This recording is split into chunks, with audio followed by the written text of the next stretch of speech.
আসসালামু আলাইকুম hello friends. এই শীতে আপনার বারবার অসুখ লাগছে।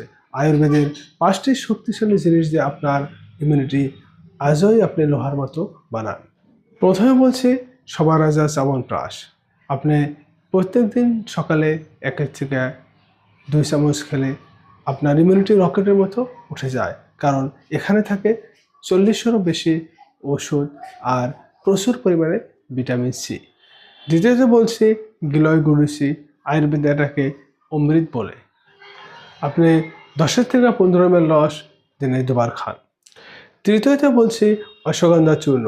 এটা আপনার স্ট্রেস, অ্যাংজাইটি, ডিপ্রেশন কমানোর সাথে সাথে আপনার ইমিউনিটিও বৃদ্ধি করে। তাই আপনি 1 চা চামচ গরম দুধের সাথে আপনি রাত্রে ঘুমানোর আগে খান। চতুর্থতে তুলসীর পাতা 10 থেকে 15টা আপনি চিবান। এটা আপনার ভাইরাল ইনফেকশন দূর করে। শেষে বলছি আমলকি। আমলকিতে লেবু কমলার তুলনায় 20 গুণ বেশি ভিটামিন সি থাকে। তাই আপনি প্রত্যেকদিন একটা সবুজ আমলকি খান, নতুবা আপনি 10 ml করে আপনি খাওয়ার পরে খেতে পারেন। তারপর আপনি প্রত্যেকদিন সন্ধ্যায় গরম জলের সাথে আপনি 1 চিমটি হলুদ আর 1 চিমটি গোলমরিচ মিক্স করে খেলে আপনার এটার অ্যাকশনগুলো আরও বেড়ে যাবে। তাই আজ থেকে আপনি শুরু করেন, আর 30 দিন পর আপনি দেখবেন আপনার কোনো অসুখই ধরতে পারছে না। আশা করি সবাই ভালো থাকুন, সুস্থ থাকুন। ভিডিওটি ভালো লাগলে অবশ্যই লাইক এবং শেয়ার করুন, যাতে সবাই উপকৃত হয়।